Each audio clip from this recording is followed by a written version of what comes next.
नमो बुद्धाय।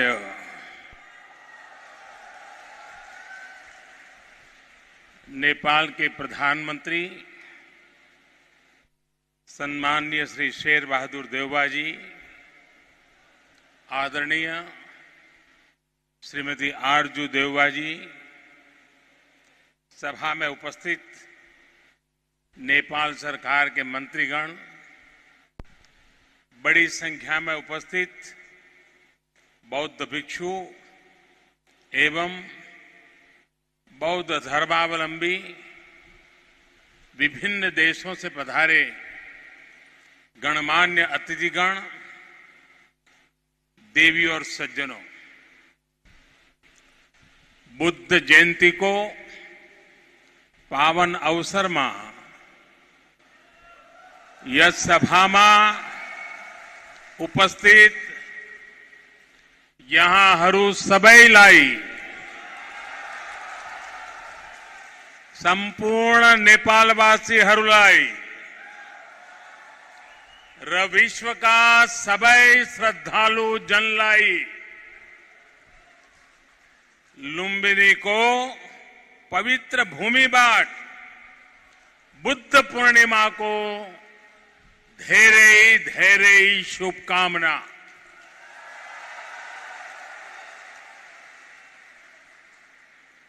मुझे पहले भी वैशाख पूर्णिमा के दिन भगवान बुद्ध से जुड़े दिव्य स्थलों पर उनसे जुड़े आयोजनों में जाने का अवसर मिलता रहा है और आज भारत के मित्र नेपाल में भगवान बुद्ध की पवित्र जन्मस्थली लुम्बिनी आने का ये सौभाग्य मिला है। कुछ देर पहले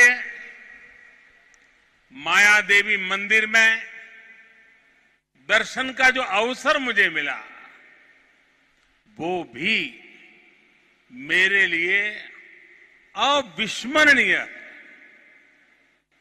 वो जगह जहां स्वयं भगवान बुद्ध ने जन्म लिया हो, वहां की ऊर्जा, वहां की चेतना, ये अलग ही एहसास है। मुझे देखकर भी खुशी हुई कि इस स्थान के लिए 2014 में मैंने महाबोधि वृक्ष की जो सैपलिंग भेंट की थी, वो अब विकसित होकर एक वृक्ष बन रहा है। साथियों, चाहे पशुपतिनाथ जी हो,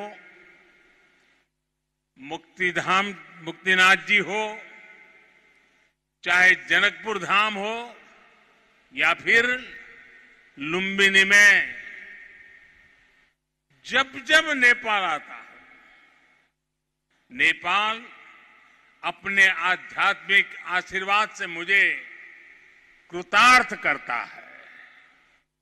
साथियों, जनकपुर में मैंने कहा था कि नेपाल के बिना हमारे राम भी अधूरे हैं।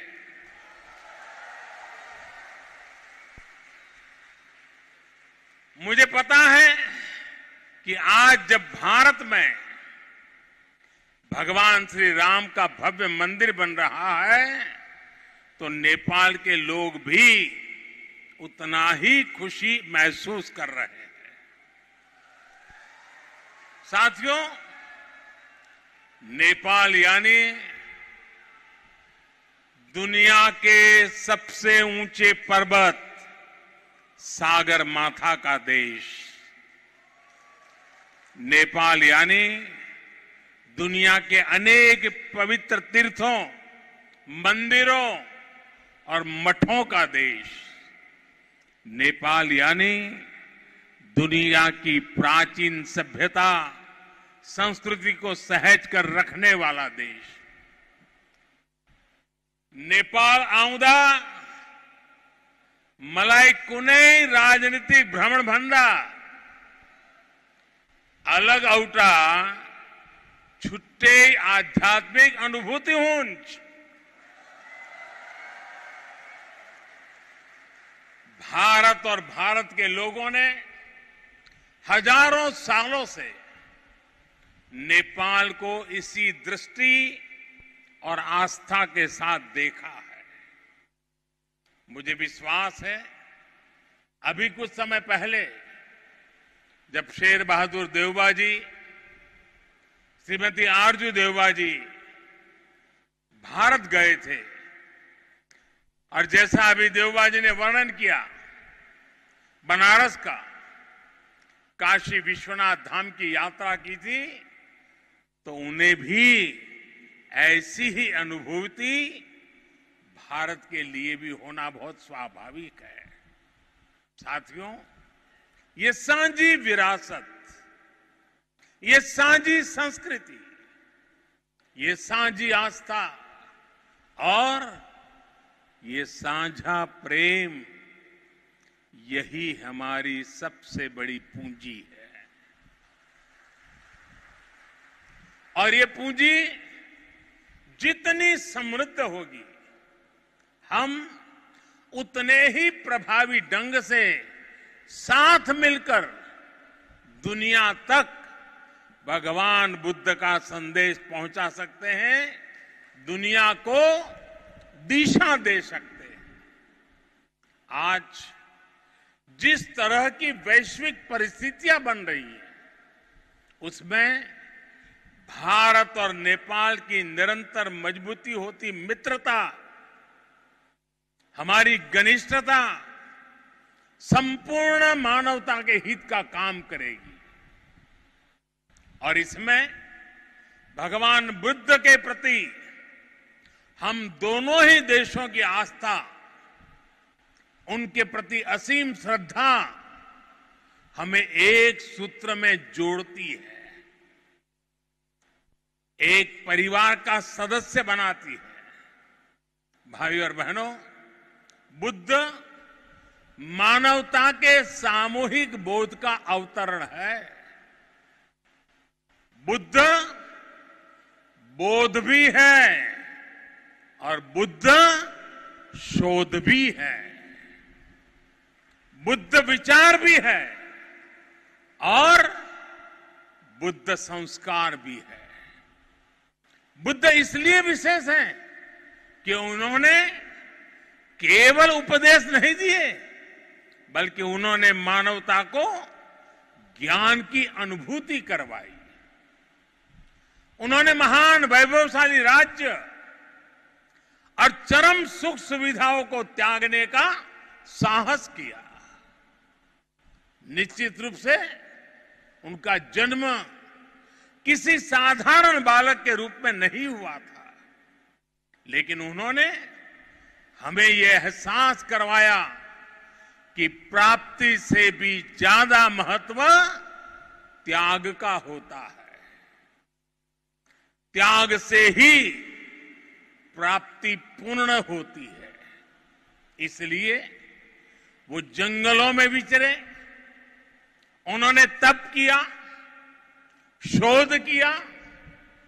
उस आत्मशोध के बाद जब वो ज्ञान के शिखर तक पहुंचे, तो भी उन्होंने किसी चमत्कार से लोगों का कल्याण करने का दावा कभी नहीं किया, बल्कि भगवान बुद्ध ने हमें वो रास्ता बताया जो उन्होंने खुद जिया था। उन्होंने हमें मंत्र दिया था, अप्पदीपो भव भिक्खवे, अप्पदीपो भव भिक्खवे, परीक्ष भिक्षवो ग्राह्यम मद बचो न तू गौरवाद। अर्थात अपना दीपक स्वयं बनो, मेरे वचनों को भी मेरे प्रति आदर के कारण ग्रहण मत करो, बल्कि उनका परीक्षण करके उन्हें आत्मसात करो। साथियों, भगवान बुद्ध से जुड़ा एक और विषय है, जिसका मैं आज जरूर जिक्र करना चाहता हूं। वैशाख पूर्णिमा का दिन लुम्बिनी में सिद्धार्थ के रूप में बुद्ध का जन्म हुआ। इसी दिन बोध गया में वो बोध प्राप्त करके भगवान बुद्ध बने और इसी दिन कुशीनगर में उनका महापरिनिर्वाण हुआ। एक ही तिथि, एक ही वैशाख पूर्णिमा पर भगवान बुद्ध की जीवन यात्रा के ये पड़ाव केवल संयोग मात्र नहीं था, इसमें बुद्धत्व का वो दार्शनिक संदेश भी है जिसमें जीवन, ज्ञान और निर्वाण तीनों एक साथ है, तीनों एक साथ जुड़े हैं। यही मानवीय जीवन की पूर्णता है और संभवतः इसीलिए भगवान बुद्ध ने पूर्णिमा की इस पवित्र तिथि को चुना होगा। जब हम मानवीय जीवन को इस पूर्णता में देखने लगते हैं तो विभाजन और भेदभाव के लिए कोई जगह नहीं बचती। तब हम खुद ही वसुधैव कुटुंबकम की उस भावना को जीने लगते हैं जो सर्वे भवन्तु सुखिनः से लेकर भवतु सब्ब मंगलम, भवतु सब्ब मंगलम के बुद्ध उपदेश तक झलकती है। इसलिए भौगोलिक सीमाओं से ऊपर उठकर बुद्ध हर किसी के हैं, हर किसी के लिए है। साथियों, भगवान बुद्ध के साथ मेरा एक और संबंध भी है जिसमें अद्भुत संयोग भी है और जो बहुत सुखद भी है। जिस स्थान पर मेरा जन्म हुआ, गुजरात का वडनगर, वहां सदियों पहले बौद्ध शिक्षा का बहुत बड़ा केंद्र था। आज भी वहां प्राचीन अवशेष निकल रहे हैं जिनके संरक्षण का काम जारी है। और हम तो जानते हैं हिंदुस्तान में कई नगर ऐसे हैं, कई शहर, कई स्थान ऐसे हैं जिसको लोग बड़े गर्व के साथ उस राज्य के काशी के रूप में जानते हैं। भारत की विशेषता रही है और इसलिए काशी के समीप सारनाथ में मेरी आत्मीयता आप भी जानते हैं। भारत में सारनाथ, बोध गया और कुशीनगर से लेकर नेपाल में लुम्बिनी तक ये पवित्र स्थान हमारी सांझी विरासत और सांझे मूल्यों का प्रतीक है। हमें इस विरासत को साथ मिलकर विकसित करना है और आगे समृद्ध भी करना है। अभी हम दोनों देशों के प्रधानमंत्रियों ने यहां India international centre for Buddhist culture and heritage का शिलान्यास भी किया है। इसका निर्माण international Buddhist confederation of India द्वारा किया जाएगा। हमारे सहयोग के इस दशकों पुराने सपने को साकार करने में प्रधानमंत्री देवबा जी ने उनका अहम योगदान है। लुम्बिनी डेवलपमेंट ट्रस्ट के अध्यक्ष के रूप में उन्होंने इंटरनेशनल बुद्धिस्ट कॉन्फेडरेशन को इसके लिए जमीन देने का निर्णय लिया था और अब इस प्रोजेक्ट को पूरा करने में भी उनकी ओर से पूरा सहयोग किया जा रहा है। इसके लिए हम सभी हृदय से उनके आभारी हैं। मुझे खुशी है कि नेपाल सरकार बुद्ध सर्किट और लुम्बिनी के विकास के सभी प्रयासों को सहयोग दे रही है, विकास की सभी संभावनाओं को भी साकार कर रही है। नेपाल में लुम्बिनी म्यूजियम का निर्माण भी दोनों देशों के साझा सहयोग का उदाहरण है। और आज हमने लुम्बिनी बुद्धिस्ट यूनिवर्सिटी में doctor Baba Saheb Ambedkar chair for Buddhist studies स्थापित करने का भी निर्णय लिया। साथियों, भारत और नेपाल के अनेक तीर्थों ने सदियों से सभ्यता, संस्कृति और ज्ञान की विशाल परंपरा को गति दी है। आज भी इन तीर्थों में पूरी दुनिया से लाखों श्रद्धालु हर साल आते हैं।